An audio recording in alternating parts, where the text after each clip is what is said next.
right, guys, we're here.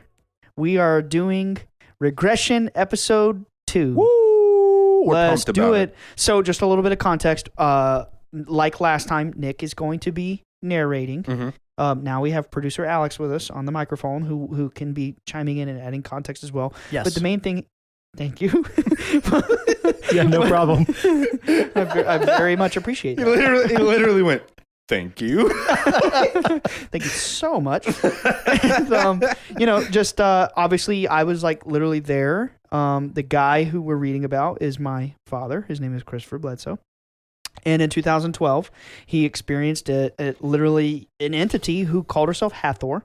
Now, I really need to add this context before we dive into the document, so you really understand where we're coming from, where I'm coming from with the commentary, et cetera, et cetera.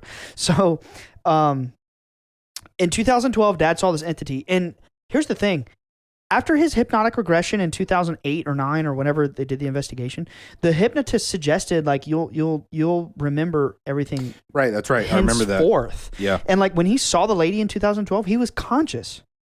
All the stuff that's in the document that we're about to read, He was fully conscious. he didn't need the regression. He really didn't, man. He remembered this. He experienced this. He's been telling me this stuff since 2012. But in 2018, she's actually like mega famous as far as hypnotic regression therapists go, which that's such a niche thing. I mean, in her circle, she's huge. Her name is Barbara Lamb. She did my dad's second regression, the one we're about to read now, in conjunction with the Hollywood project we were working on with the Hayes brothers, Chad and Carrie Hayes. Yeah. Because the guys who made The Conjuring, or they didn't like direct it, that was James Wan, but they wrote the script, they created the franchise. Mm-hmm. We got hooked up with them through Diana Walsh Pasolka. Some things have just built over the years. They keep telling us it's going to happen. I don't know anymore, but moral of the story is this regression was not anything that we didn't know before the hypnotist pulled it out of my dad in his unconscious state. That's very important to understand. Right, yeah. Like Very different. He was conscious for this experience. Mm-hmm. But with that being said, he still was able to perfectly recall it in the unconscious state, and it really was. It's nice now that we have a very lengthy document that is like a word for word account. Yeah. So long story short, the first regression was about the 2007 experience, and it was conducted. He had 4 hours missing time. Yeah. It was conducted like a year later. Yes. This one is about the 2012 encounter with the lady, and this regression was done many years 2018. later. So 6 years later, yeah. Yeah. So just for you guys who may have listened to the first regression episode we did, it was like one of our most successful episodes. It's the number one. Yeah, people really loved it. This is a completely different story, a completely different regression. And yeah, this one's longer. Now, just a little bit of a a build up here. One of the questions on the internet that my dad gets asked the most, but he doesn't know. He doesn't like read all the comments, like he's a 60-year-old man. He's got better things to do. He goes on the interviews, he dips out. But one of the comments I've seen in all the forums is everyone's like, what happened to the little spiky thing? That'll make sense when we read when we go into the regression. Good news is we're finally about to share that. Yeah. Yeah, that's one of the biggest questions on the internet about Dad's experience. We're about to go into that. This is going to fill in a lot of gaps. This is the final warning before we proceed with this episode. This is the truth. This really happened. After this encounter in 2012 is when all of the mega high players like Timothy Taylor, Jim Simivan, John B. Alexander, Tom DeLonge, et cetera, all these people, Diana Walsh Pasolka, the Hayes brothers, all these high power people that the Bledsoes are famous for. This is when they started showing It's up. because this entity approached my father and they were like, oh shit. Yeah. Chris Bledsoe's the man, dude. The real deal. And they told us they weren't like shy about this. The last time she appeared was the miracle of Fatima. Do you know about that? Catholics everywhere know about that. Oh, you did tell me about it. And I think we might have even talked about it. This is a deity, podcast. bro. This is a deity. Yeah. This is a god. This is a deity that's been seen for thousands of years. Millions. This is Mother Earth. Yeah. She's anyway. Let's get into it. Yeah. This is going to be one of the most fringe yet true things you've ever heard. Yeah. This is a true hypnotic regression. So yeah, let's get into it. It's titled Chris Bledsoe Regression with Barbara Lamb on June 5th, 2018, San Diego. All right, ready? Go. Yeah, I'm going to narrate it the same way I did last time. So, Okay, so Barbara says, now you're getting ready to experience the whole of the experience when the lady came in 2012. What is it you're aware of? And then it says, and Chris, as you're sleeping there, is your wife sleeping in the bed there with you? Chris says, no, I'm alone. Barbara, do you sense yourself being in bed alone? Chris, yes, I see a door. And then he starts crying. He starts to cry. And he says, oh, Lord, I see a door. It's light, an opening. It's in the ceiling. There's a hole, an opening, and I'm being drawn up. And then Barbara, they're drawing you up out of the bed? Chris says yes. I got to add some context. Yeah. When we were at Jim Simi Van's house in somewhere in Delaware, I can't remember exactly what city, and that's probably for the best. So I don't like out his city. Yeah. But high level CIA officers probably don't want their whereabouts out there. But anyway, I was at his house in Delaware, just visiting. Long story. And one of the things he told my dad is he believes my dad has rheumatoid arthritis because of that. Oh. Because this God being literally pulled my dad through the physical house. Whoa. She just made him go through the wall. Yeah, that's literally here we go. Shortly after this, he came down with rheumatoid. I did not. Within a couple. I figured he had that for and before so that. let's take that a step further. There's a secret CIA study by a man named Kit Green. Fun fact, bro. He's the guy that ran the Weird Desk, the Pentagon disinformation shit. Yeah. Before the guy who is harassing my family now. Kit Green passed it down to the. That's significant. Yes, very significant. Kit Green is a very high-level CIA scientist, and he ran a project or experiment called the interferon experiment or whatever. I mean, it's not an experiment, but they had 100 people that they studied, and they had rheumatoid arthritis-like symptoms, and all 100 of those people had been face-to-face with interdimensional beings, way. like my father. Yep. No way. But it's like classified. Like that's not public. Oh my gosh. Okay, let's get it. Yeah, let's just get Bledsoe back. things. Anyway, Anyway, keep going. Okay, Barbara says, what position do you think you are, and if you are being drawn up? Chris says, I'm being pulled up. Barbara, are you vertical or horizontal? Chris, I'm flat. I'm beginning to go from flat to vertical, and I see the attic in my house.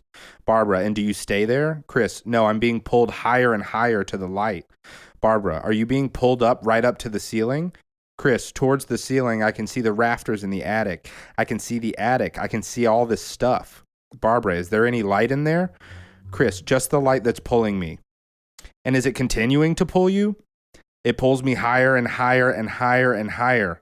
I see the trees. Barbara, oh, you're outside now? Chris, yes, I see the trees and being drawn up higher into this beautiful light. Barbara, is that beautiful light above you? Chris, yes, I'm being carried away. I'm being carried away. Barbara, are you carried toward that light or in another direction? Chris, to the light. And I feel the light. I feel it. It's warm and it's loving. And then he starts crying again.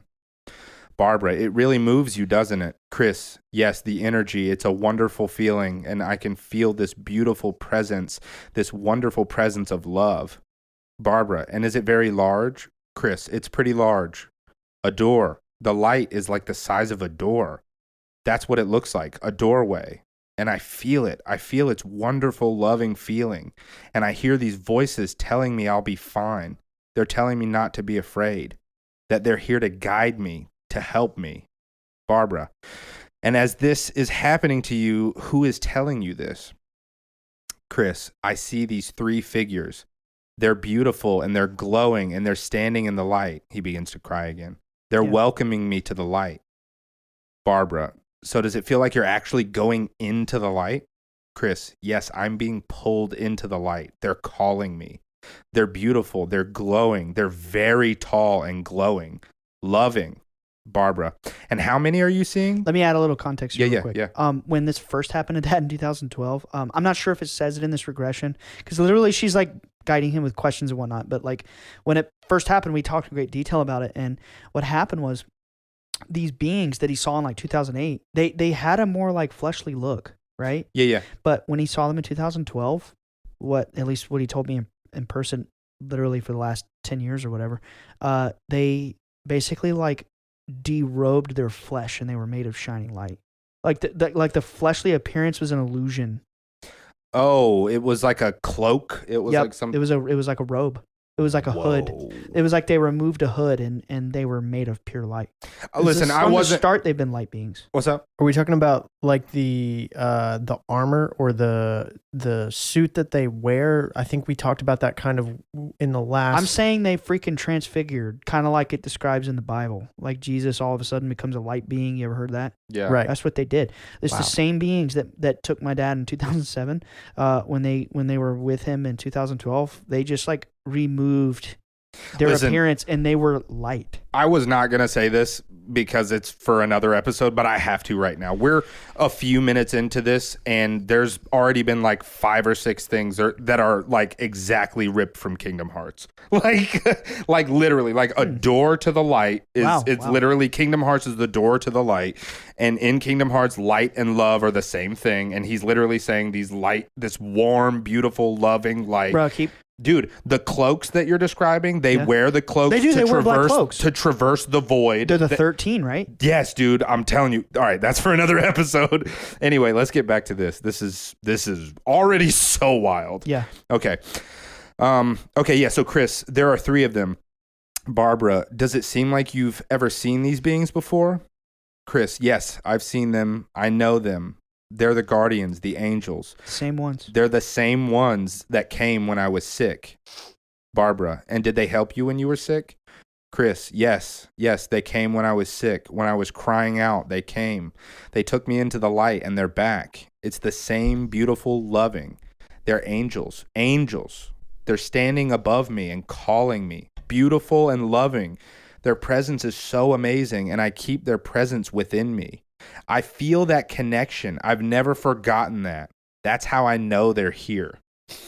Dude, Yo, this is I have to stop. That is so crazy. That's so wild, bro. John B. Alexander, right? Wow. Whoever, just in case the listeners forgot.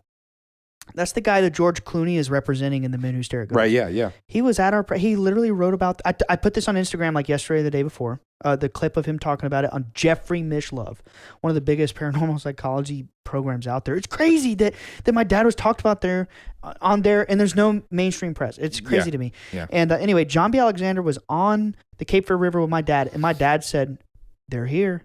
And they look up and boom, it appears. He always says that. He knows. That's why it kind of like shook me, because he can always tell right before they're going to show up. He knows. And you know who else said the same thing? Who? Dorothy Izat.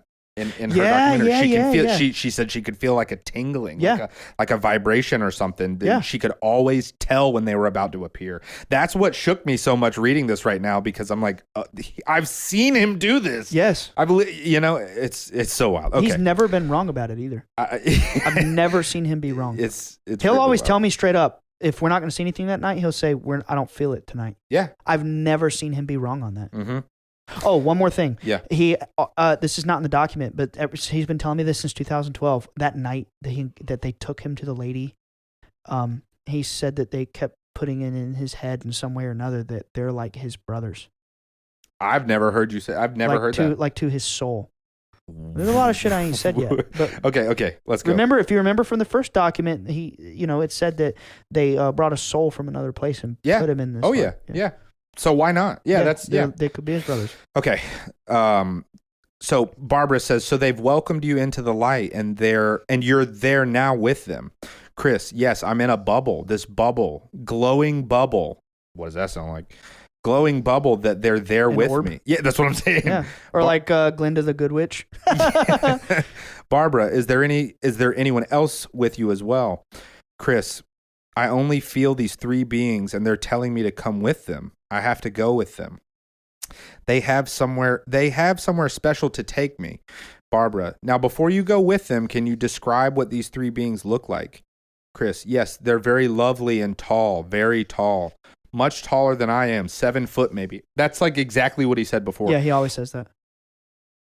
And they're glowing, beautiful and radiant. They're pale in color, bluish white. They're emitting life. They're emitting light from their being. It's light. It's like they're made of light. I can see their face barely, but they're glowing, so you have to be close to see detail. But I see their eyes are glowing, beautiful blue, and I hear the singing. this wonderful singing. We're about to go to a place where most people have never been. Yeah, he begins crying again. A choir, a lovely choir singing and praising love. It's vibrating from my soul. Oh my gosh. It's going to get weird, man. Wait. I've been sitting on this for years. They come for me, for the mother. She wants to see me. Mother sent them for me. They're telling me the mother wants to see me. Barbara, now did your mother die from this physical life? Talk about my grandma. Yeah. And then Chris says, no, the mother, the love. Oh my gosh, the love? Yeah. Oh my gosh. I hear many voices singing praises of love and joy, and they're taking me to her. Barbara, are you doing that in kind of a floating way? Chris, we're in a bubble. Barbara, is the bubble moving? Chris, yes, moving very fast. I can see through the bubble. I see the earth as it's getting smaller and smaller and smaller. As I look back and they're there with me. I can see far away, far out, and the stars and the heavens clearly. It's beautiful. It's all beautiful and love. We're traveling far away to where I don't know. But I feel that I'm bathed in a huge ball of light. It's just a loving, wonderful vibration, and my whole body is vibrating. I feel it now. And we're beginning to approach this place. I don't know where we've gone to. It seems like Egypt. It's like desert. There are these canyons, high canyons. I can see walls that are vertical to my right and to my left. And as we gently float to the surface, I'm with them. And the sand is so warm and beautiful and dry. It looks like desert with canyon walls on either side. I can see far away, far up and ahead, this light down the canyon. It's just beautiful lights. Barbara, and does it seem to be nighttime or daytime? Chris, it's nighttime, and the light is illuminating our path. And we're being pulled to that light, and I'm walking ahead, and I can feel their presence around me, and I can hear them. Barbara, are you actually walking with your feet on the ground? Chris, yes, this beautiful golden sand beneath my feet. It's warm and comfortable. And this light is way ahead, a long way ahead. The beings are around me, and they're taking me up towards the light, and I feel the light around me. I feel the light ahead. It's drawing me, pulling me closer, and I can hear them. I hear them plainly. I hear them talking amongst each other. Barbara, are there other beings also in that light? Chris, just the 3 that are with me that brought me to this beautiful place. They're bringing me to this light in this canyon that is way ahead. And we're making our way towards this light, and I hear them speaking to one another, but I don't hear what they're saying. I just hear this beautiful language, gorgeous, beautiful. He begins to cry again. It's permeating my being, but I don't understand it. It's a heavenly-like language. And we're headed towards this light. This light is illuminating the floor of the canyon and the walls as we get closer, and it makes a turn to my left. And the light I can see is coming from around that turn.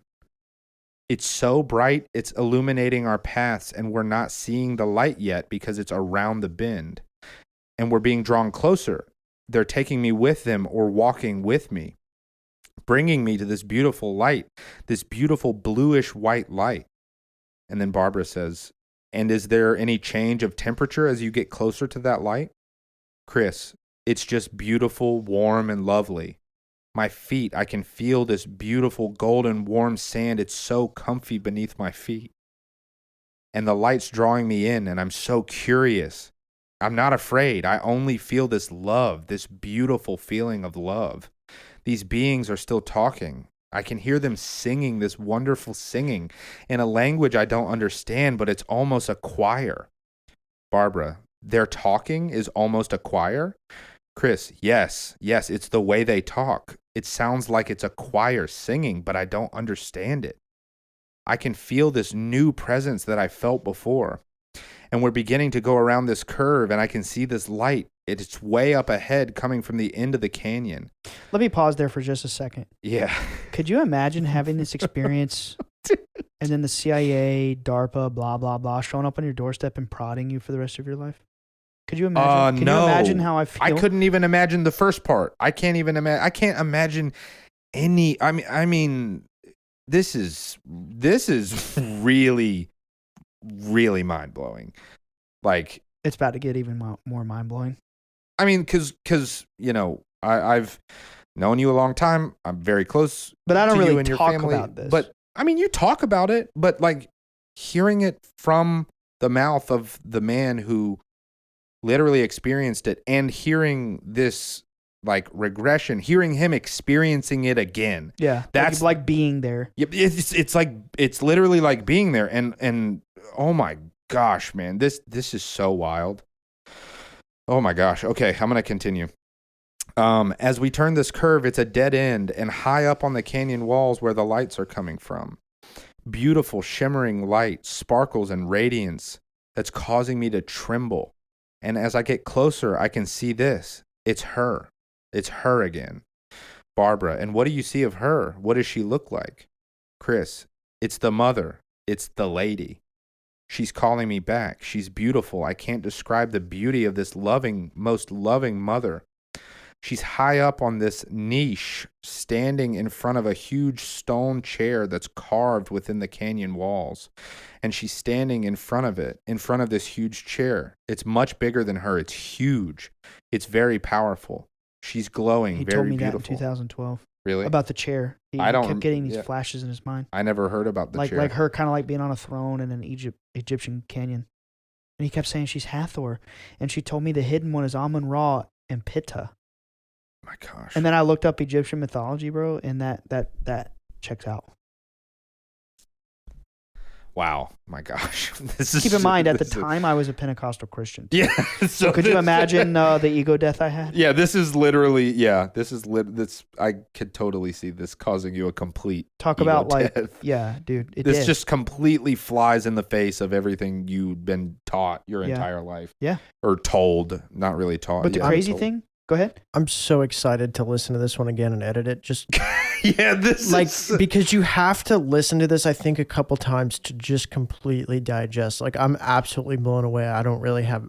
I'm speechless, to be honest. It's Just about to get listening weird. to how beautiful it is.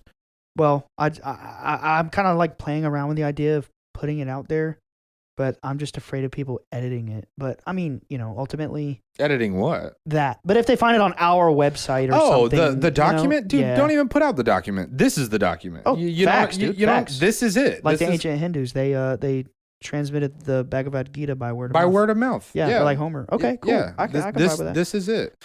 Not comparing this to the Bhagavad Gita, but I am. Oh, Just okay. kidding. I'm just kidding. I'm just kidding. This is some profound stuff. Okay. Wow. Okay. Barbara says, "What about her size?" Chris, she's not very big. Barbara, is she human? Chris, she's human. She's floating. Her feet are not on the floor. She's hovering. She's above me. She's up in the niche carved into the rock wall. And she's looking down at me. And I look back to see these beautiful glowing beings. And they bow down to her. And they're leaving me. They brought me to her. Barbara, and what did those beings look like? Do they look like the ones who are escorting you? Chris, they're the same ones. The guardians, the angels, the seraphim. They're loving, glowing, beautiful beyond words. The words can't describe. And they're leaving me with her for now. They leave me with her. I can't describe the beauty, the joy, the vibration in my soul. And she's so beautiful and loving. Makes me want to tear up and cry. And then he begins to cry. She's so loving. Barbara, let yourself really feel that too. Chris, crying a lot here, over and over, crying. So he's really, truly Like in the regression, he was he's recalling it and sobbing. completely taken over. Let me add some context here. Yeah.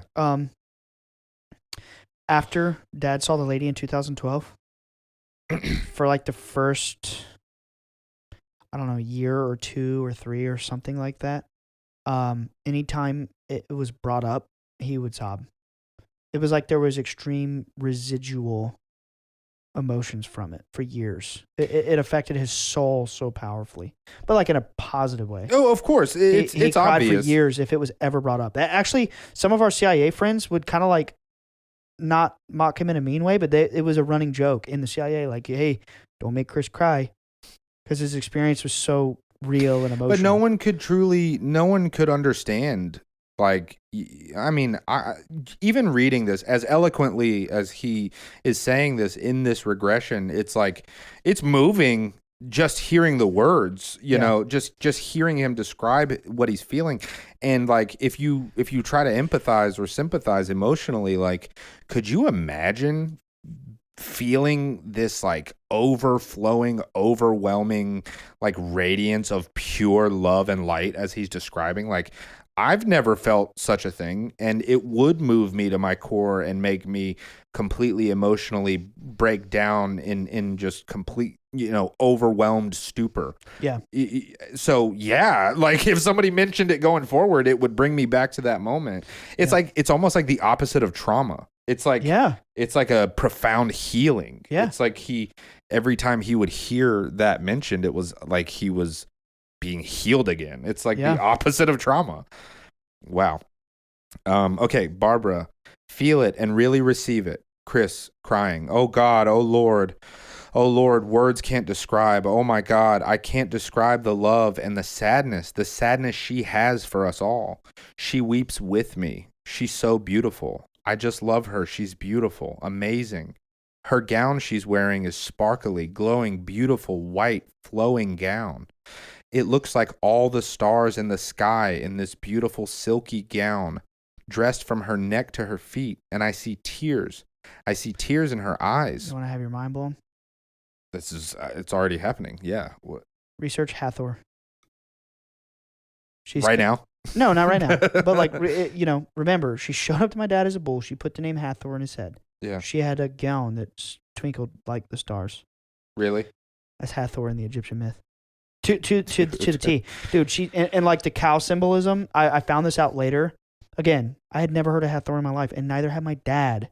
Yeah, of course. You know, Why? you know, like people don't really get that. Like in the South, you don't really study this shit. Your dad has been Pentecostal since he was basically born. Yeah, like, since Baptist and then Pentecostal when he met my mom, but same difference. Right, know? right. Yeah, like you don't just go study pagan Egypt shit. No, which we find out it's not pagan. It's actually all metaphors for consciousness. We've talked about that before. Like in the Bible Belt, it is extremely taboo to even look into. Evil. It's considered evil. I mentioned I had a podcast and I was told to go back to Jesus. By my cousin.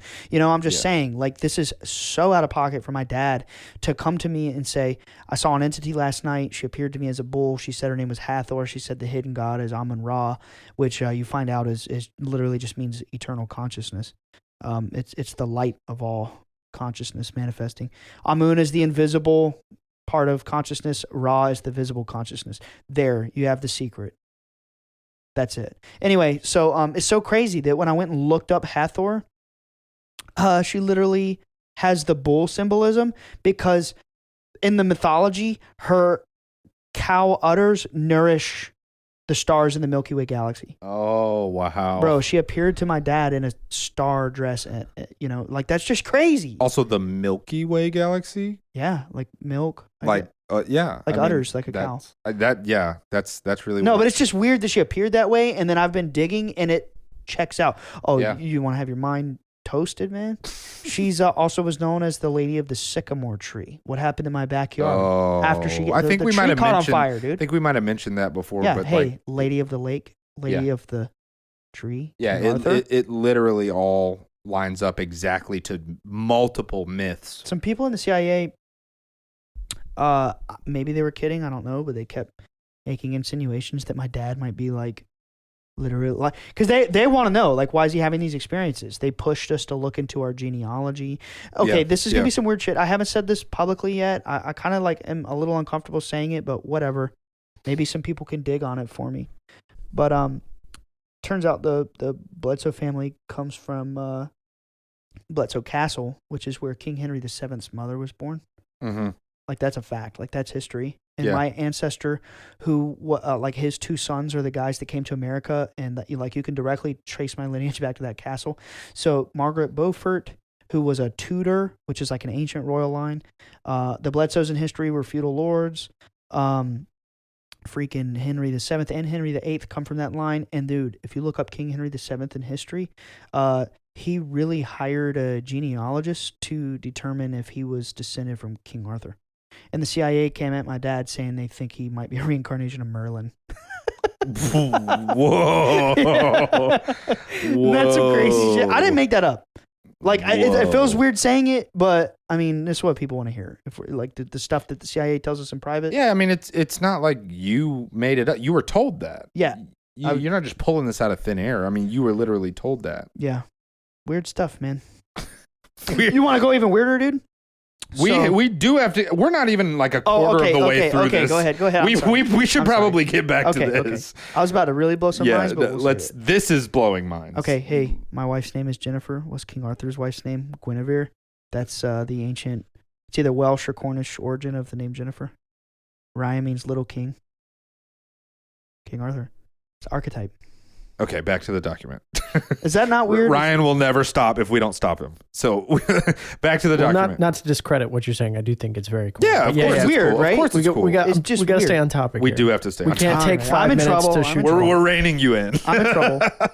Okay, back to the. Let's see. Where was I? Okay, Barbara and Chris. What about her face? What can you see about her face? Chris, she's the most beautiful. She's love. She looks totally human. She's very young looking, 30s. She doesn't look very old. Youthful and beautiful in this glowing, beautiful light. But she looks very sad. The most beautiful woman I've ever seen. And her love, she radiates.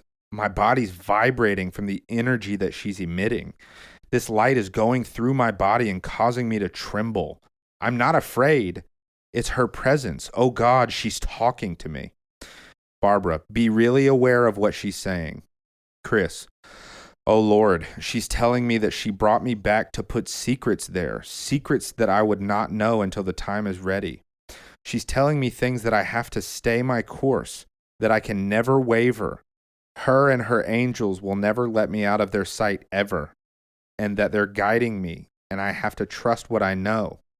I have to trust, and she's telling me that she'll place people within my path that were meant to be, that she's guiding them as well, and that we will come together at the right time, and that all will be revealed in my lifetime, or at least my family's lifetime. Barbara, do you know what this means when she says to stay the course? Chris, I know what she means. She's told me before. I doubted these beings that healed me, that she sent them for me because of suffering and because of the plan that was created. Ahead of time, he begins crying here, ahead of time, and that they'd always been with me from the beginning and before.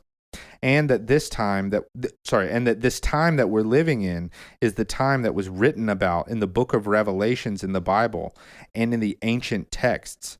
The age is about to change. It's the end of time. It's the age of Pisces.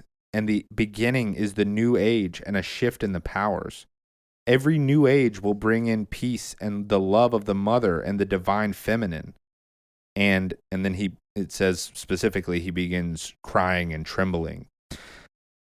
There are people that don't want this out and that will push back, but I have to stay the course. Never, never waver from what I know. And she will guide me, and she will place the right people to help and to protect, because a new beginning is coming. It's so beautiful. Barbara, so this is very important for you, Chris, to get this contact with her and get this reassurance. This is encouragement, Chris. And then it says, cries here very much. Chris, yes, I've been so afraid. These people, I've had a lot of people try to convince me that what I've experienced is something different, and I've been threatened, and she told me back then that I would be, but to stay the course and not waver, never, because the truth will come. The truth will come, but much trouble will come ahead. And then it says, there's a lot of darkness that doesn't want the truth. The divine feminine will bring about peace and love in this new world, in this new age that's coming. It's coming. And there's nothing to stop it. It's coming. Barbara, and are you part of this change when she says you must stay the course? Are you part of what will bring about the change? Chris, yes. This message that my experience is from love. It's not from fear. But love has its own, and fear has its own. And that we should love one another because things are getting out of hand and the world is in chaos. And fear is setting in. and fear will overcome us all, and the darkness will win. When you understand, let me just cut in. When you understand that this is a consciousness matrix, which she doesn't use that word when she talks to my dad. She says it's a game, it's a journey of the soul, whatever. But when you understand that, and you understand that you really are like a tiny little fractal piece of the infinite, basically godlike consciousness, and you're incarnating here to live this little limited life, but you have abilities. Your consciousness has abilities, right? When we understand that our belief directly affects reality, what would happen if the whole world believed the alien agenda? That shit would start happening. Yeah, it would manifest. That's why it's my life's mission to go against that lie. This is what we need to manifest is love, is like the new age of peace. That's why this story is so important. It's about changing collective consciousness. Yeah. Yeah, for the better. Yep. For light. And that's actually, it says, and fear is setting in, and fear will overcome us all, and the darkness will win, but eventually the light will prevail. And if I don't spread this truth, if I don't stay the course, somebody else will have to, or it may be too late. Barbara, and now you have this wonderful, important reassurance that, as scary as it is with these other people who don't want this, but they will be, but they will be there. They will help you. They will sustain you. Chris, they are helping me. They are. She's telling me to remember, to never forget what it is that I know. Never change. Never let anyone persuade me otherwise. Barbara, it's very important, isn't it? Chris, yes, I've had so much fear that's come upon my family, people that threatened us, my children, my wife. Yes, they don't want this out. They don't want it out, this group. They want the darkness, and the mother wants us all to love one another, because if we don't, it might be too late. Too many lives might be lost that we can make a huge difference, and we have to. We have to. We have to tell the truth. We have to stick to what our principles are with love. It's all about love and not fear. Fear is the enemy. Fear is awful. And then there's a long pause, and he says, it's so beautiful. Barbara, can you get a sense now for who this mother lady is? Chris, yes, she's the mother of all. She's the comforter, the Holy Spirit. And then he begins crying. She's the third part of the Trinity. She's the mother. She loves us all. She loves everything. Piece. She's the secret piece of like religion itself. There is a mother. There's a female aspect of divinity. Yeah, that's the secret. The divine feminine. Yeah. And according to one of the 7 Hermetic principles, there has to be. There has to be. Reality is masculine and feminine forces in an eternal dance. This is deep, dude. Yeah. It's the deepest story of all time. Literally, quite literally, yeah. It ain't UFOs, boys. That's what I've been trying to tell people. She's the mother. She loves us all. She loves everything. Our earth, our seas, and every living creature. And she weeps at us at our destruction. But we have free will. We have free will to choose the love or the fear. She loves us all. She loves us. She's the most beautiful mother, the comforter. It's wonderful. She's always been there. She's been here from creation, from the beginning of all time. The universal creation of all that lives. The manifestation of the comforter. The one who truly loves us. You know what the comforter is, by the way, right?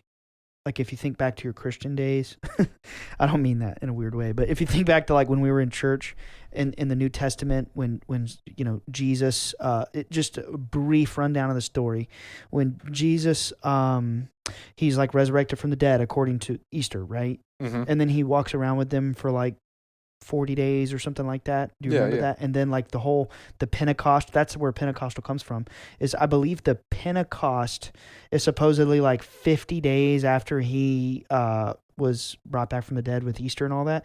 And in the New Testament, that's what Jesus said. Like he's basically like he dips out, he disappears in the story, right? Yeah. But he says, but fret not, because I will send the Comforter. And it will be the Holy Spirit. It'll be the Spirit of God. Like that's in Christian mythology, it's the Father, the Son, and the Holy Spirit. Yeah. But what I'm trying to tell the world, the ultimate secret, that Spirit, that Comforter, that third part of the Trinity is this being. It's the female aspect of the divine. That's what the Holy Spirit is. It's the mother. The Father, the Son, and the Mother. That's the ultimate secret. But bro, you want to know this? You want to know the next part of the secret? We're the Son. Humanity, humankind, everything that's born into this game, and you're on the journey of the soul. We are the Son. That's the Rosicrucian shit. Like there's not just one Jesus. We're all basically like. Well, that's what Gnosticism exactly teaches. We're all just pieces of God. There wasn't just one. We all are. Yeah. Yeah. Yeah. We are all the Son. Yeah. And just like Jesus, there will be a death and rebirth. Yep. Yeah. Eternally. Yeah. And if anybody thinks that's dumb, or like, whatever, you're making that up, watch the Midnight Gospel. And in either the last episode or the second to last episode, Clancy's meditating and he makes a joke and he says, I feel the energy in my hands like a cross. And he's like, am I Jesus? I'm just kidding. Yeah. Dude, Duncan's smart as shit, man. Here's the thing. He's an occultist. Obviously, everybody listening to this can choose if they want to believe this or not.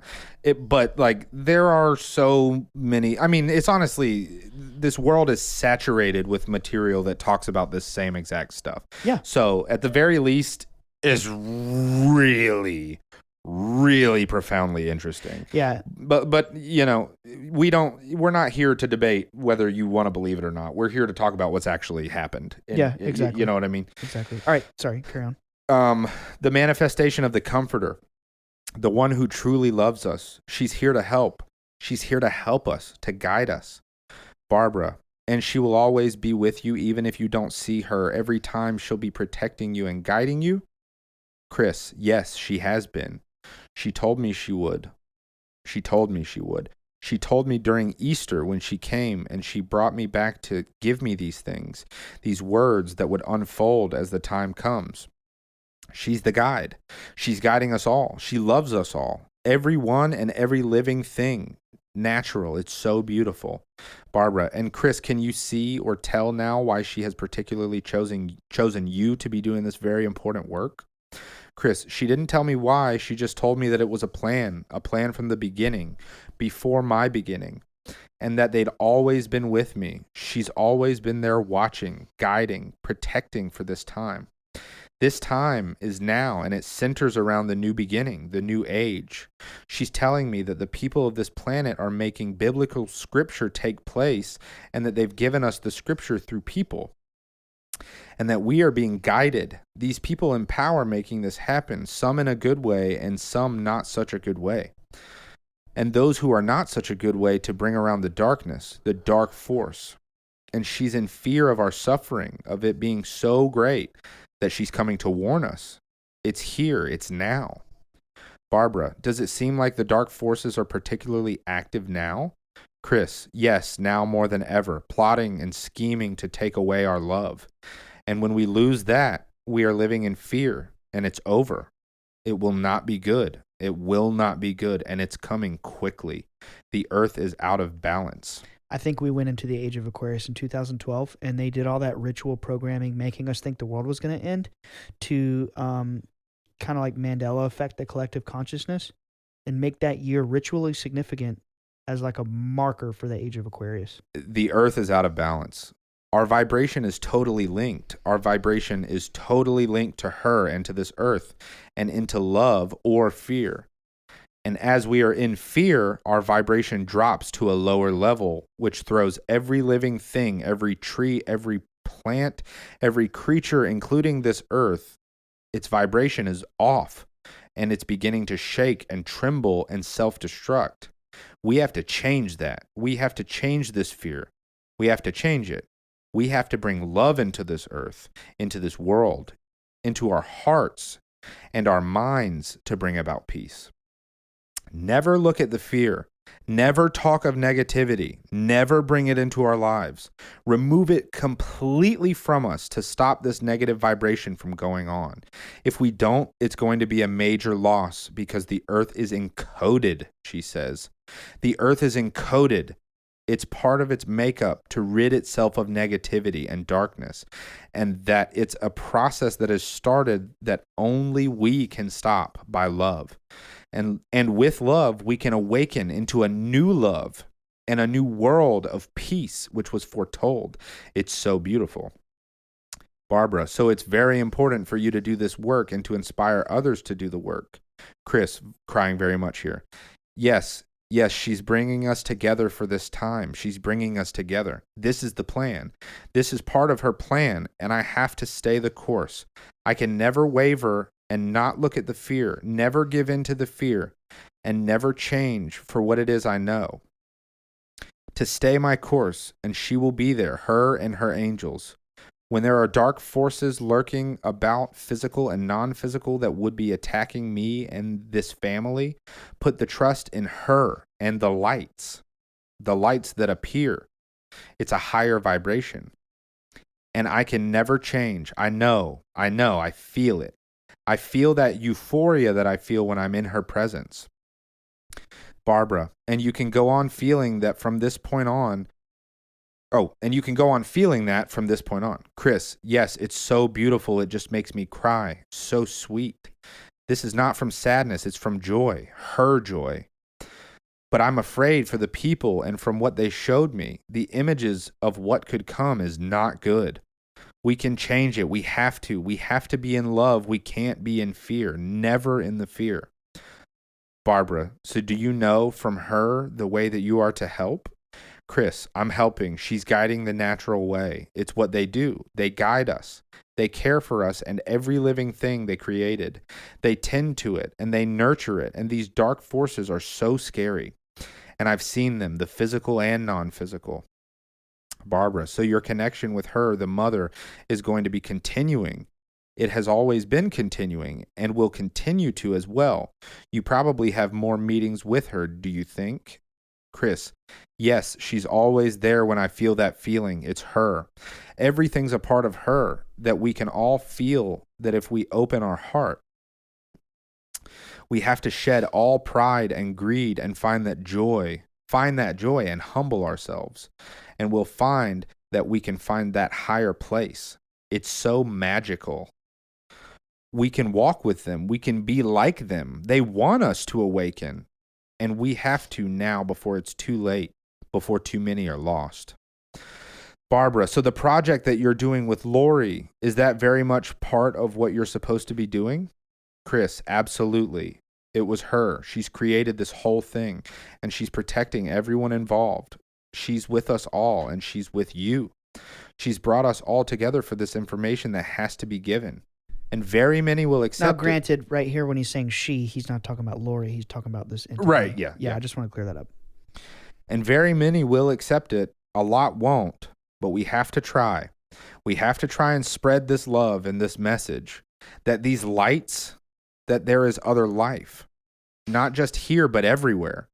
Everything is a living being with a consciousness. The trees... Sorry, I just need to add one more thing, because I think I said this in the previous episode. This lady, Lori, is the one who Dad was at her house with Tom DeLonge, and they had their first sighting. Yeah. Oh, right. Yeah, right. She is a major connector behind the scenes, and she got us to, George Norrie, and, that's just crazy that he said that in Regression. Yeah. And like, you literally met her at my sister's wedding. Anyway, Carry on. Everything is a living being with a consciousness. The trees, even the grass that we walk on has a consciousness that is pre-programmed to this world, to this earth, just as we are. We're all a part of her and her beautiful love for us, but she weeps with sadness at what may happen if we don't find that place. I keep seeing these images I was shown. I can never forget. And that's all not to scare me, but it's a part of this message of love. Barbara, and while you're with her right now, can you find out what that object was that you were given to hold, that object that seemed to be living and turned prickly? This is it. This is one of the biggest asked questions about Dad's experience. Like, what is it? Chris says, yes, it was symbolic. It was symbolic of our world, of the natural world. It was the keys, the symbol of the natural world. That we are all a part of nature and that everything is part of nature, the forces of nature. It was nothing more than a symbol. Barbara, and it made an impression on you, didn't it? Chris, yes, it did. I've never known, but I knew it was living. But it had no legs, no head, no tail. It was living. And she's telling me that we are basically the same. We have no direction. We don't know which way we are going or coming. Barbara, just like that unusual life form. Chris, yes, it didn't know where to go, but it was alive. And that we're pretty much the same way.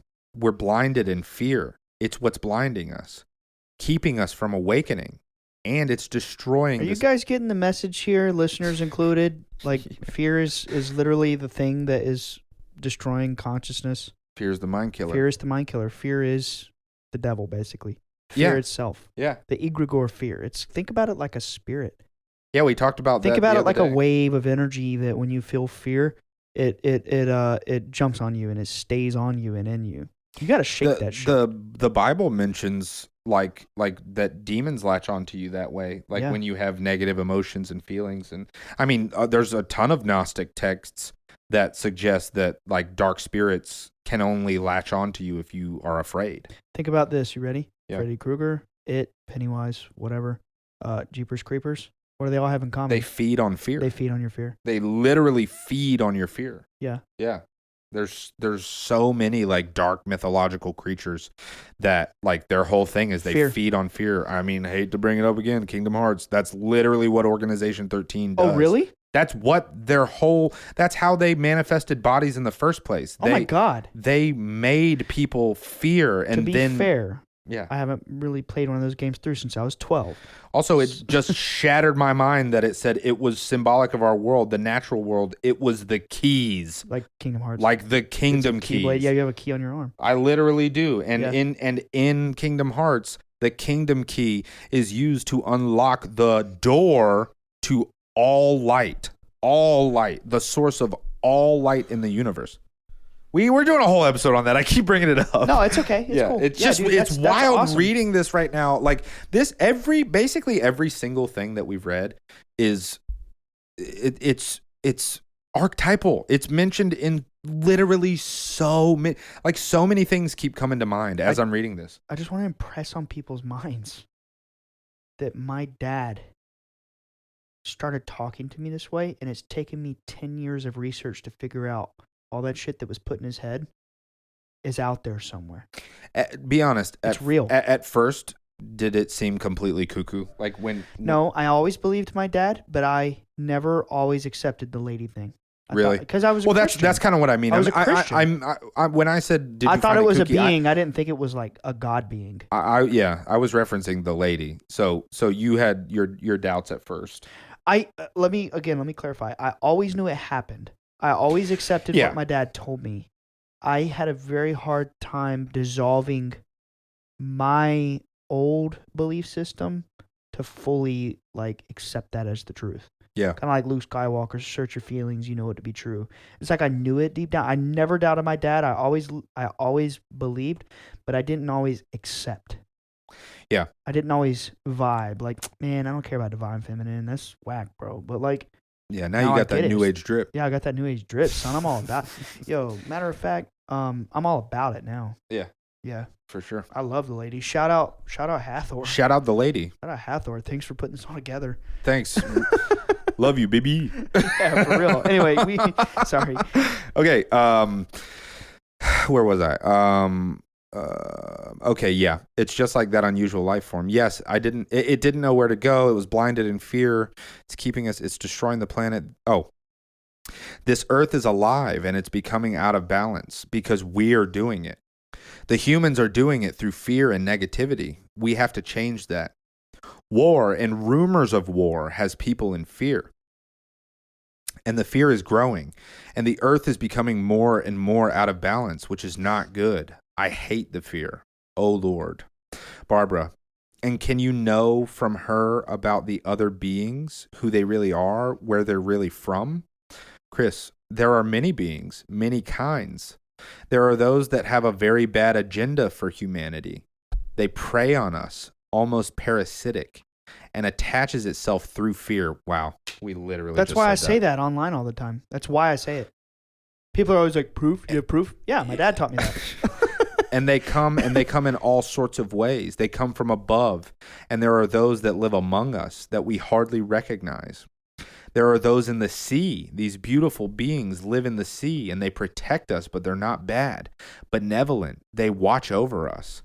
But the sea is like the sky. It's like deep space. It doesn't matter. They just stay out of sight, but they watch over us, and they tend to every living thing that walks or crawls or swims. Godzilla versus King Kong.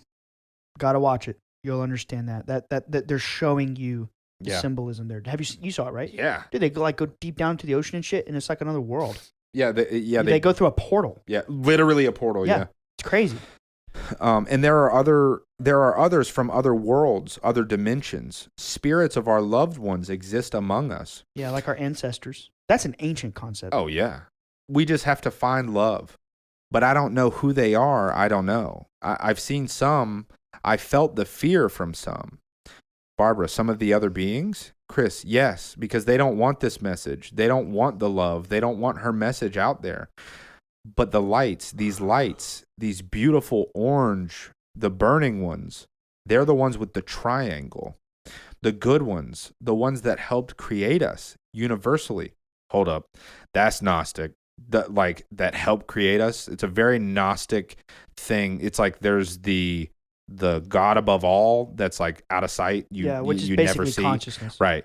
And then there's like one step below that the God created like beings just below that would create that would create the physical world. Yeah, but in the Gnostic myth, that's Sophia, which is the lady. Right, yeah. And then her child is Yaldabaoth, which is like the false god that kind of like manipulates this reality.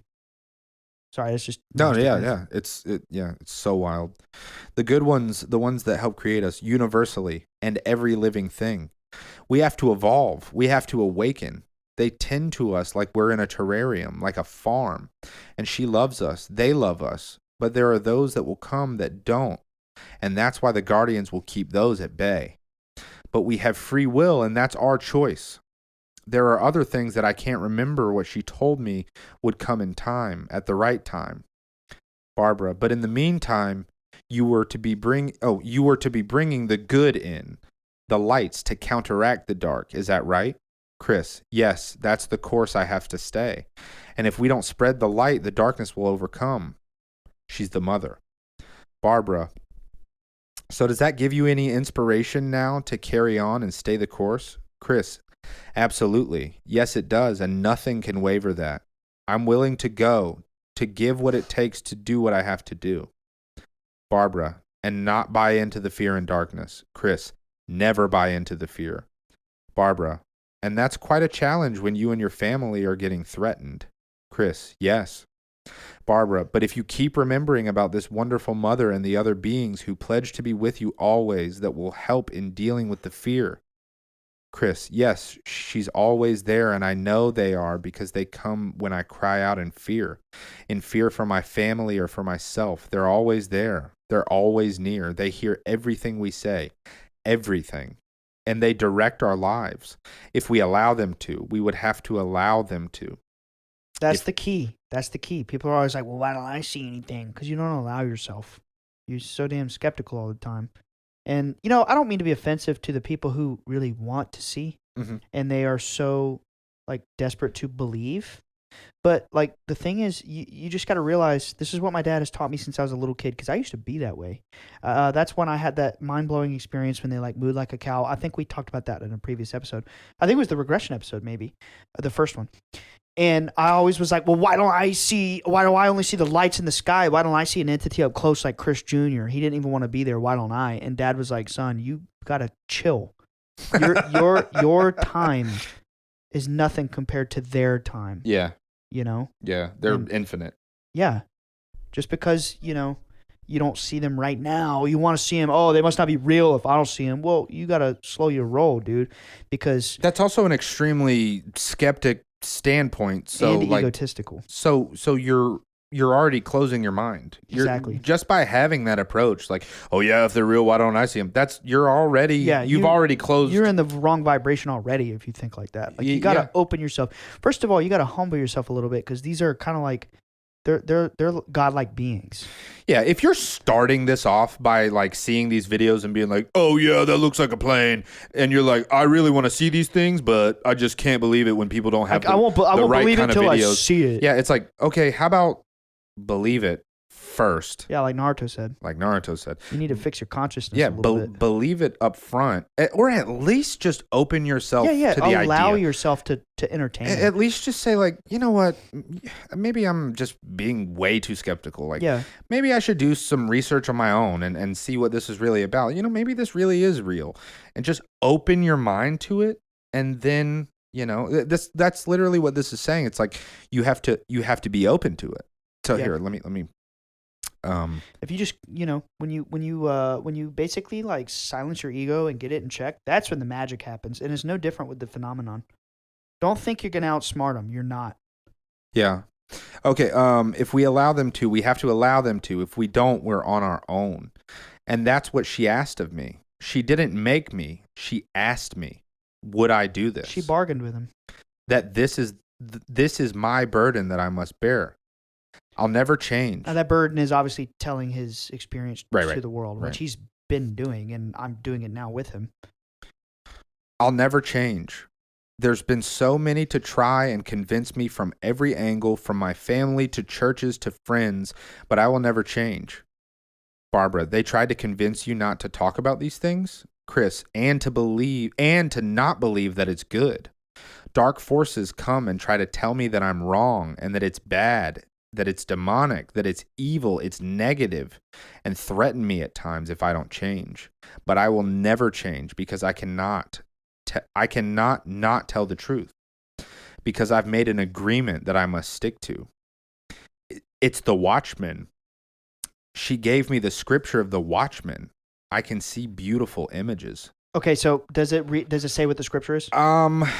It doesn't look like real quick, elaborates. Just paraphrase. Yeah. Joel the Watchman. It's a scripture in the Old Testament. Mm-hmm. I'm going to very much paraphrase here. Google it.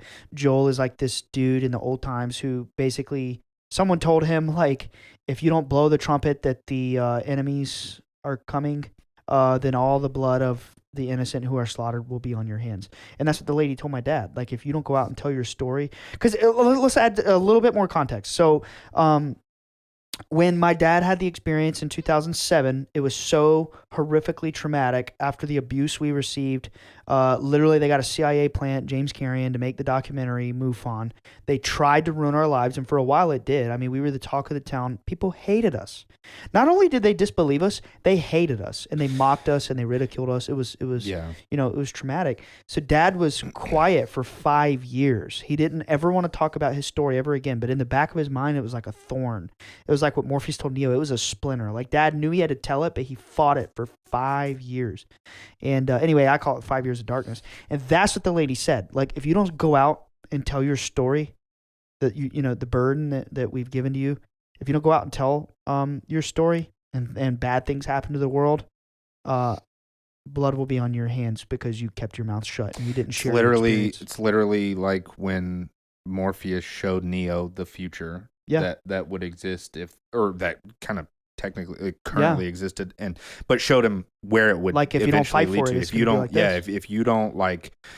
if you don't break out of this matrix, if you don't, like, you know, accept that this is the real reality, you know, like, this is the future that's awaiting everybody. And I'm going to be honest, and then we'll get back to the document. I'm going to be perfectly honest here. Like, this is great. The interaction is great. I love talking to people. I love doing this, and like, it's awesome getting all the views and the follows and blah, blah, blah. You would be a liar if you said you didn't like that. Anybody. Yeah, of course. Anybody would be a liar, but that's not why I'm doing this. We're still human. Yeah, exactly. Yeah, it's fun. It's like, yay, people like us now. They're not, like, viciously mocking us. Great, we appreciate it. But the reason I'm doing this is for that reason, because I've had experiences too, and I, you know, literally grew up with this dude. And was taught all this by him since a young age. And I understand, like, this is real shit. Yeah. And if it doesn't get out, you know, you feel, blood could be on my hands for not telling called. What I know.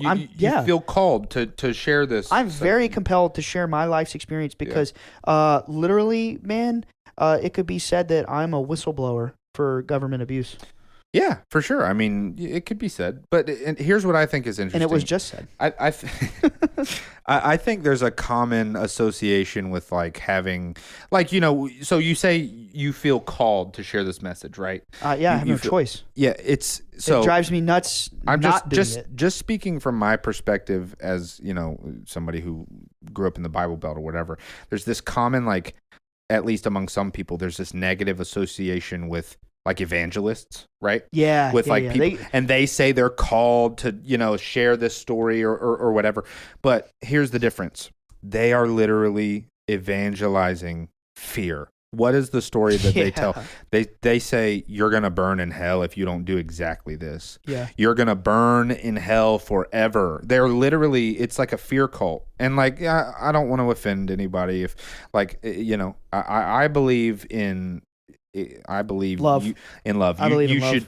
You should be able to believe whatever you want. If you're a Christian, if you're a Catholic, if you're a Buddhist, a Muslim, anything. I love you all. Like I love you all, and I will not discredit any of your beliefs. I'm just pointing out, from my perspective, if you have two people that feel called to share a message, and one of them is spreading a message that you're all going to burn in hell, and the other one is just saying like, hey guys, we just need to love each other. Like it's enough of this. It's enough. Yeah. It's enough of this negativity. We're killing ourselves. We're literally destroying ourselves. Like, can we find some common ground here? Can we love again? Can we, I personally would be far more inclined to believe in a message of love and compassion than you're going to burn in hell if you don't, beg forgiveness for stealing a cookie from the cookie jar. Yeah. I don't know. And that sounds like I'm mocking, but I don't mean to. I don't mean to mock. I don't believe in that. I'm just, I thought it was funny. Thanks. I appreciate it. But anyway, all I'm saying is that I personally believe in a message of love. It's all about higher vibrations. Yeah. It's a pole. This is what the ancient Egyptians taught us, like Hermeticism. And I'm not going to go in depth here because I know we're running out of time. But it's a reality itself is a paradox. It's like the Chinese called it yin yang, right? Like ancient Chinese, like the Tao. Mm-hmm. But it's truly like a pole. Like Einstein, whether he really said this or not, there's that famous quote that like there was a young man in class who said actually the absence of heat is cold, and that young man was Einstein. You know what I'm talking about? Yeah, like that meme or whatever. But it's the same concept with reality itself. It's like the absence of any good quality is the negative quality, so to speak. Absence of light is dark. Absence of love is fear. Absence of heat is cold. Exactly. That's how it is. Yeah. You just got to get that in your brain. Like if you're it's archetypal knowledge. Exactly. It's archetypal knowledge. You just got to focus. So, okay, how do I find love? First of all, if you have a hard time connecting with love, there's probably some sort of trauma that you went through that is preventing you from accessing that sort of vibration, so to speak. Okay, you're a tough dude. I get it. I grew up in the South. Most of my family are carpenters and hunters and fishers and blah, blah, blah. I met every tough guy you can think of. Dude, my uncle was so tough, he punched a guy and killed him. Oh my Seriously. God. My great-grandpa Stuart, Jeez. He was a legend in the community. Now, back then, cars were a little smaller, too, like in the 50s and 60s. Dude, he could smoke a cigarette and put his back against the wall and hold an arm out, and he would challenge the whole community. Grays Creek, right? Dirt roads, probably a few hundred people. And they would come out, and people would throw little hooping and hollering parties and try to see who could nail Stuart with their car, and he could hold the car back with his hand. He was tough, dude. What? I'm just saying, I grew up around tough people, so don't come at me like that's cheesy with that love shit. Dude, when I was a little kid, my dad would do this just to flex at me because I would watch like Dragon Ball Z and Goku's always doing one-arm push-ups and shit. My dad would see me watch that. He got down in front of me and he did 50 handstand push-ups in a minute. I'm just saying, I grew up around tough people, so don't act like a badass and come at me like you think you're too tough to experience love. That's what I'm saying. Yeah, that's what I'm trying to say. Yeah. Like, I was raised around some of the manliest men in the whole world, dude. But when you see a being come at you and it's like the only way up is love, you start to think a little bit. And I've come to realize through my psychology studies, because I do have a degree in that, and I also have debt in that too. But like if you're this kind of person who thinks you're so damn badass that you can't feel love or whatever, you probably at a very young age had some sort of trauma that severely damaged your ego. And I implore you. But also, it is societal, like that too. But that's where the trauma comes. Yeah, I from mean, the societal pressure. yeah, Like me for growing sure. up in the South, bro. Yeah. My grandpa, I mean, I'm not speaking ill on my grandpa. I love him to death. But I was a sissy if I didn't comb my hair, dude. Dude, Talk about societal trauma. You told me he would call you a sissy if you drank your drink with a straw. With a straw, or if I like put ketchup on my meat. You know what I'm saying? Like yeah. I grew up with societal pressure. Oh, for sure. But yeah. I've opened my mind because I've seen beings of light. I don't know. If you just think about it as simply as you can, who doesn't love being loved and loving? We every day we love, and every day we are loved. I get it. You want to be tough and whatever, but like, Yeah. do you not truly? Is that not truly the most beautiful feeling that we are capable of experiencing? I Yeah. don't know. I think 99.9% of people on this planet would say yes. It's the most beautiful thing that exists. I think that in this little reality we experience through the five senses, we can only understand the higher reality through metaphor, because the higher reality is not physical; it's completely energy. It's too much for us to understand. Yep, we can only understand it with our sixth sense, which is our consciousness, our imagination, what have you, your third eye. And I believe that love itself, love is the cosmic force that flows through all life. All life has a spiritual center where that that frequency of love, so to speak, resonates. That would be your heart center or your heart chakra, right? And I believe that love is the cosmic force that flows through all life, kind of like blood flows through the human body, pumps through the heart, et cetera, and actually animates your vessel. I think love is consciousness. I think quite literally the truth. Love is the soul. Love is light. Love is the force. It's the force. It's all the same thing. It is Dude, the force. You got me wanting to watch Interstellar again. Oh, it's great, dude. Because remember it's that great. was he that was the conclusion. That was the conclusion. He finds out in the end. It's like, oh, love I get it. goes across every dimension, across time and space. Yeah, it's like love is the answer. He literally says that. He has like this breakthrough moment. I'm getting chills. I can hear the music in my head. Love is the highest occult power. Yeah, it's he straight up says like it's love. Bro, love Harry is Potter, what protected him from Voldemort? His mother's love. His mother's love. That's Masonic shit, man. It's true, and it's you know what else is interesting is like the occult and like the Masonic stuff and all this stuff is like, I don't know, for my like 24, 25 years before I knew about any of this stuff, like truly knew about this stuff, it was like really scary and like I thought of it as like a dark That's connotation. by design. Yeah, I mean, I believe that. I believe that now that I'm actually doing research for myself. It's like, it's just to shock people so they don't look at it. Yeah, it's like the message here is love. It's like that's the unanimous message among like I don't know. It's pretty shocking that there's been this societal movement that has tricked so many people into fearing these deeper wells of knowledge. When it's like as soon as you dip your feet in these wells of knowledge, you realize like, oh, everything just points back to love. Yeah, everything points back to love. And what's evil in love? Nothing. Love is nothing. Love is pure good. It is purely good. God is love. Love is God. Wow. Oh my God. Okay, we should probably get back to the document. Yeah.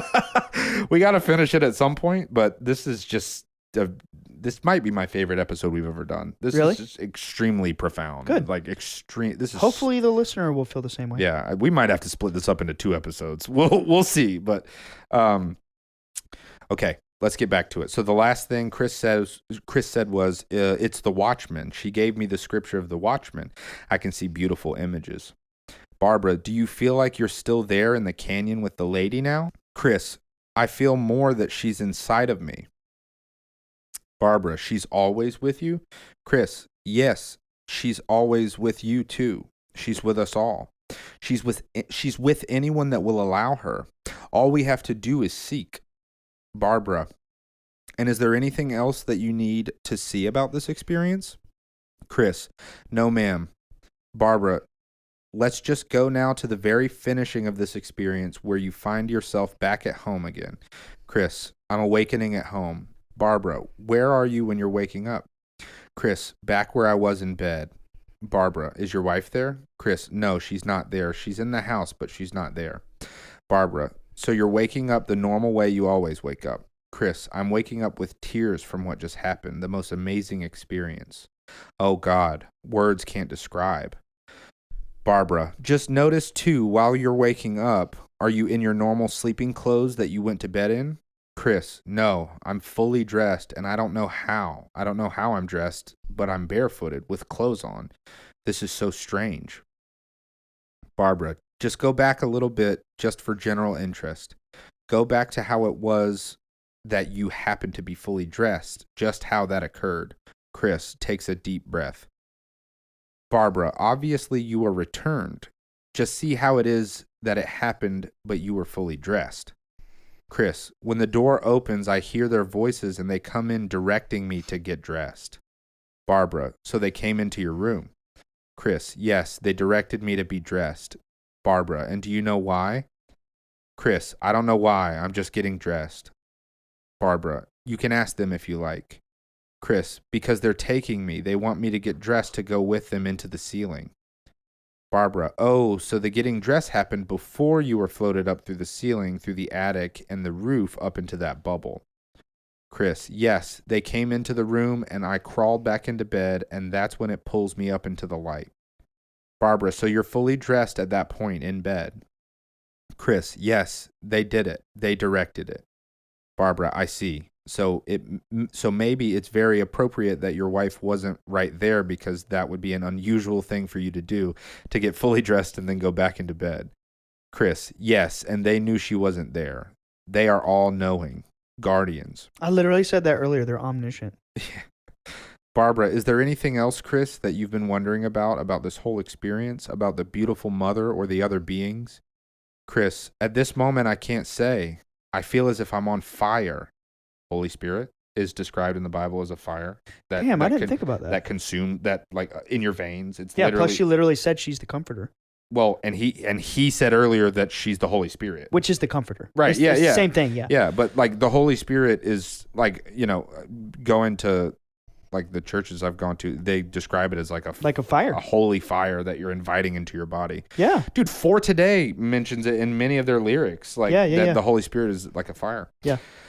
Barbara, wow. Chris, yes, it's so hot. Barbara, and is that a disturbing kind of hot, or how would you describe it? Chris, it comes from returning to my room. That's why I'm hot. Barbara, is the room hot? Chris, yes, because I'm dressed and the room is very hot. Barbara, that's just a natural thing from where you live? Chris, yes. Barbara, so normally when you wake up, you'd be hot because the temperature there is hot, but you wouldn't be as hot as you are being fully dressed. Chris, yes. Barbara, so now that answers your question as to why you were fully dressed. Chris, yes. Do you know what's so mind-blowing about that right there, actually? Now that I really think about what you just said. Dude, that regression was such a powerful experience. Dad was like literally remote viewing the past, and his consciousness, present time, 2018 Chris Bledsoe was sitting on the couch doing the regression. His consciousness was feeling the sensation of being too hot in his clothes on a night 6 years previously. Yeah. That's the power of hypnosis. Yeah. That shit's real, man. Barbara, and the one you've been thinking of as the lady, that is now the same one you were thinking as the mother? All the same wonderful, glorious being? Chris, yes, for all eternity. She cares for us and all of humanity and every living thing. But Earth is first, and Earth has a code. The code is triggered by fear from humanity. It has in it an imprinted code and controlling population. And all of humanity, it was built into the foundation of this world, the nature to keep itself in balance. And as humanity grows, the fear becomes more strong, which affects the resonance of this planet. And there are plans from the dark force to overcome us all. It's what it wants to do, but we must overcome the fear and not give in to it. Barbara, so you are to help many other people to not give in to it and to recognize it and to not go into fear. Chris, yes, and to understand that what we are seeing is not all evil, and that it's part of love and creation, the angels and the principalities, agents of their creator or creation. They work for creation. Barbara, so you have found that the church, even the Catholic Church, is open and responsive to this kind of teaching? Chris, I think that they will be. They will be. They'll want to be. And that they'll accept, a good many will accept the truth. It's been hidden away. This is in biblical terms. She said the apocalypse to reveal that which is hidden, to tell the truth because we have a choice. To live in fear and die by fear, or live in love and find happiness and peace. We have that choice, and all of humanity at this point deserves the truth. It has to be told. It has to be told. That's been mandated to be told. We have free will, so we have to. Barbara, we have free will and we can choose, then perhaps more and more people will need to be educated about the fact that we have to do this. Chris, yes. Barbara, between the fear and the evil and the good and the light. Chris, yes, yes. Barbara, and you're very much a part of that. Chris, not that I wanted to be. Barbara, you've been very, very chosen for this and very assisted and accompanied in doing this. And the pledge to use that this accompaniment and this protection, this love will continue to be with you. Chris, yes, it has to. Barbara, so it's very important, isn't it, that you have revisited this today and know it more fully than you have known it before. Chris, it's so joyful, their presence. Barbara, and hopefully you can go forward from this point with your mission and with more of a sense that you are always guided and protected. Chris, yes, I know that without a doubt.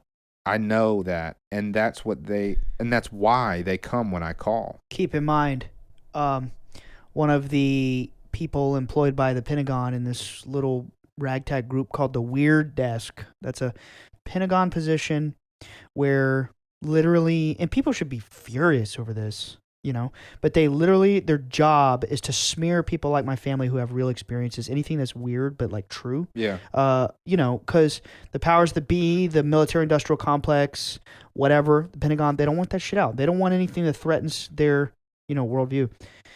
They came to our house and put a death threat on our family.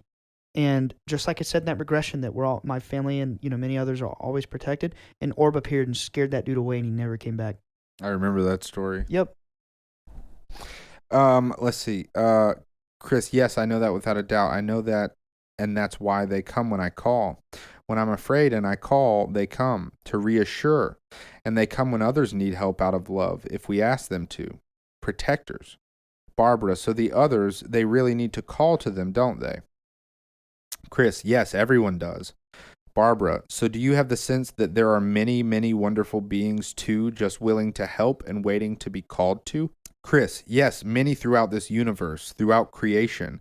They created us out of love and kindness, and the dark force tries to destroy that which is created in fear and in hate, and that has to go. And this is what has to be told to make this world understand that this new knowledge can bring about peace, because too many people are dying and suffering over religions, thoughts, and teachings. This is why it has to be told. The truth has to come out, the revealing, the truth, that we're not alone and meaningless, and that we come from nothing that is so much a lie and not true. We're very special, and that we were created in free will to find that for our soul to journey on to a new place. We can't live in fear. We have to shed that away. Barbara, and so much of the world culture seems to be encouraging fear of all kinds of things all the time. Chris, yes, and the dark forces know that, and they actually engineer it, and it breeds upon itself if you let it fester, and it becomes more negative. But we have to tell the truth. We have to change everything to find that new place, that new beginning. And it's time. It's now. It's now. Barbara, so do you feel in you a little more energy for getting on with it and dealing with it? Chris, yes, ma'am, I do. Barbara, great. Chris, I feel guidance now and understanding of things better. But there's still so much unseen that's there. This is about a disaster coming that I was shown that doesn't have to happen. And if we don't change, we're going down the wrong path. Humanity will never awaken. It will be stolen from us through fear and darkness. The truth will bring love and peace upon this world, and it will be through the mother and the love from the feminine, the mother energy that brings about the light and nourishment and love to this world. because the man energy is so rough and warlike, but it has to be moved to the side, and the women will rise up. She told me this. The women will rise up, and they are, and we've only seen the start. They will become empowered and lose that fear they carried forever. Barbara, and as this happens, they can help to balance out the energies that have been going in the wrong direction. Chris, yes, the mother is love. That's what we need. Barbara, well, is there anything else you need to think about or see or know at this point right now? Chris, not at this point. I'm in a place of processing. I keep seeing images flashing, beautiful living colors flashing in and out of things that are coming. Processing. It's amazing. I'm so grateful. Barbara, and those beings are grateful for you and what you're doing. Chris, they healed me. They came at my lowest point. They came. They set me up on solid ground, and they came because I was crying out for help. Barbara, and they'll continue to do that too, Chris. Continue to be with you and come even if you come into another really low point, and you can call out to them and they will come. They've committed to that. They made that promise to you. Chris, yes, they did, and the mother too. Barbara, and they apparently work really well together, the beings and the mother. Chris, yes, there are many beings, many, but they work for her. She's the mother of all, the comforter. She's here to warn us because I wouldn't listen and I was so attacked. She had to come herself knowing that when she came, I would not doubt any longer. Barbara, well, you'll be continuing to process this as you go forward, this day and all the days ahead, and I encourage you to remember as you need to the incredible love, light that is there for you, and the support and the guidance and the imperative nature of doing something to change the way that it is on this earth. Chris, yes, it's all about nature. It's alive, and we live within it. And there's a lot of nature we can't see, forces that are here but unseen. Barbara, but you know from your own experience that this is real and true and lasting. Chris, yes. Barbara, so if you're ready to come back to this time and place and the situation, just know you will carry this with you now that it's become more into your awareness. It's much more full, much more something you can trust.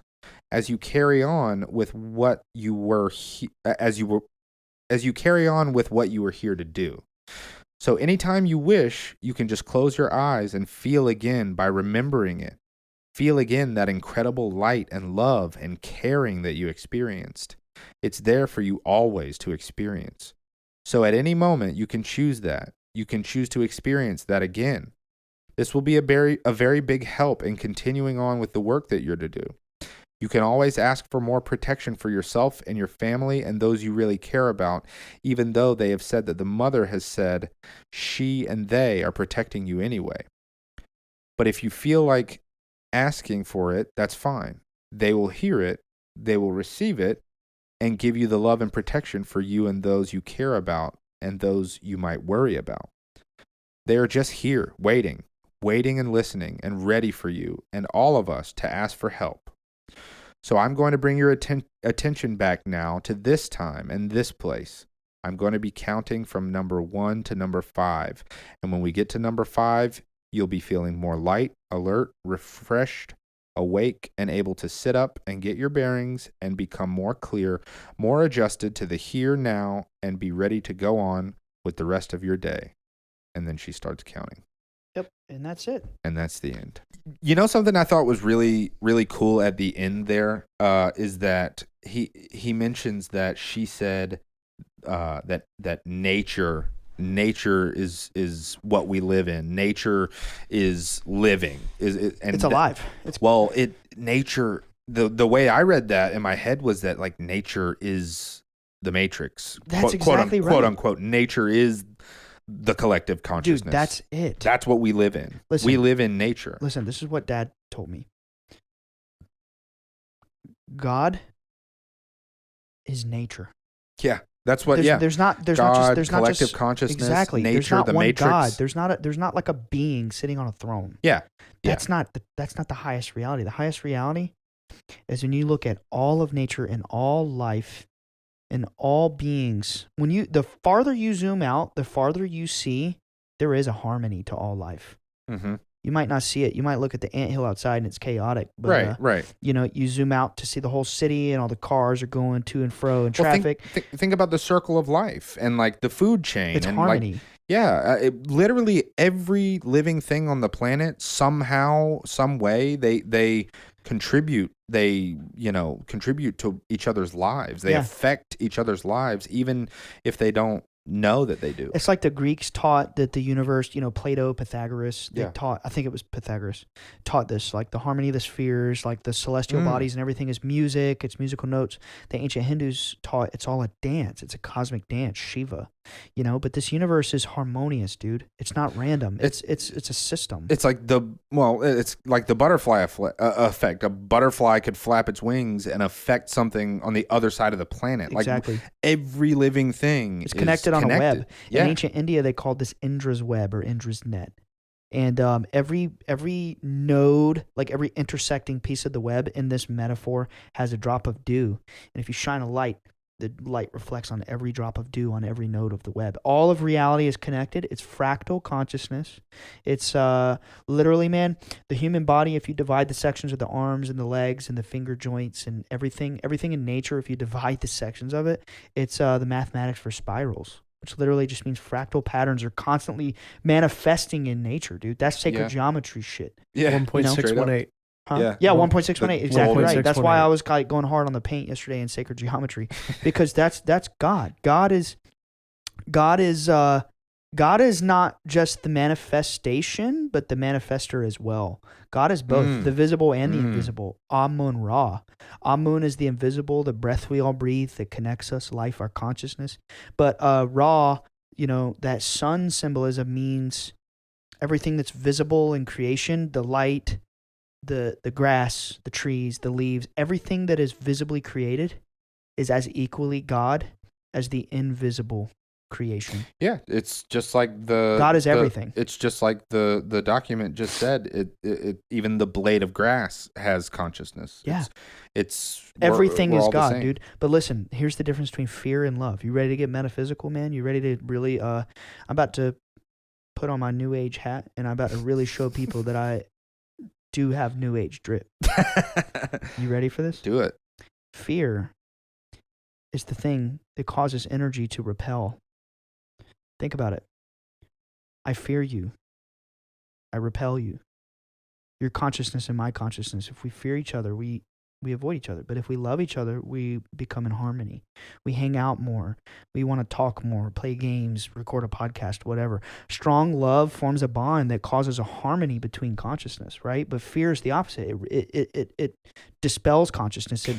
You know what's funny? When you spend a lot of time with somebody, synchronicities start to happen all the time. Yes, because the vibration's higher, the love, Yeah. But that's the thing, man. Like, I always grew up being taught that the Buddhists, they didn't have it all right. I truly believe that the truth, like the ultimate truth of all reality, is when you find the middle, the intersection between the Eastern mysteries, meaning like Tibetan mysticism. We're going to go into that tomorrow on the Esoteric Anime episode. Hey. Like Tibetan mysticism, Chinese, the Tao, even Japanese mysticism, all that kind of stuff, Indian mysticism, that's all, Eastern. Yeah. When you take those secrets and then you merge them with the secrets of the West, like alchemy, Gnosticism, the Greek mystery schools like Neoplatonism, whatever, and especially Egyptian Hermeticism, when you merge these two things and you have like the consciousness aspects of the East, but kind of like the manifestation magical side of the West, you have the truth. That's the truth. Dude, it's the reconciliation of opposites. When you blend the male and the female, when you blend the East and the West, that's the secret. It's always in the middle. Now, let me hammer the gray that home. zone. Yeah, the gray zone. But I was always taught that means be neutral. Don't be good or bad. That's false. Right. Being in the middle means loving your own consciousness while simultaneously loving other consciousness. Love thy neighbor. Love thy neighbor and also love God. But remember, you are God. Mm-hmm. You have to love all life, including your own. And that is truly being in harmony with consciousness. Love everything and everybody and everyone. Love is God. That's it. And we could get more metaphysical than that, but I feel like people aren't ready. I don't know how we could possibly get any more metaphysical Just let me and keep beautiful. talking, bro. You let me and- keep talking, and Well, good thing we have many, many years and hundreds of episodes of this podcast to come. true. All right. Well, let me close us out with this, if you boys don't mind. Of course. This is very real stuff. I think we basically just phased into a new chapter here, in the Bledsoe saga, and we do have some plans going forward, Nick, Alex, and I, and we're just going to show you. We're not necessarily going to talk about it. We're just going to show you in the future some of our plans. And with that being said, as we continue to ramp up our journey here, I want to just humble myself and politely ask if you like what we're doing, if this message rings true with you, if you've seen beings and we're not pulling your leg or anything like that, I would ask that you just tell one person about us. Just one. Yeah, spread the message. If you enjoy it and you like what we're talking about, spread the message. We're trying to raise the quotient of love in this world. Yeah. That's what we're trying to do. My mission with this podcast, as well as Nick and Alex, who are of like mind, we're trying to change collective consciousness. In some way, I think that's achievable. Yeah, I absolutely think it's achievable. I think it's achievable. Yeah, we're interacting. We're quite literally interacting with other pieces of the same. Every person that listens to us this is just an exchange. This is an interaction happening between multiple pieces of collective consciousness, and like every listener and Ryan, myself, and Alex, we are all collectively like raising each other up, lifting each other up, like raising that love quotient, raising that vibration. Like it's all positivity. It's all positivity. All love, all positivity. Yeah. So if you like it, spread it, and then we'll keep raising. Yeah, and that also helps us.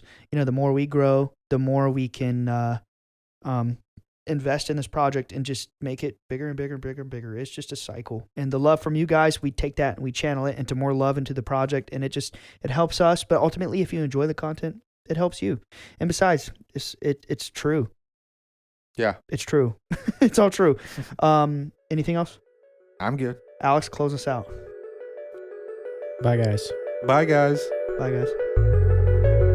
Weird things happen in the backyard of the Bledsoe house. See it hovering, but it's just in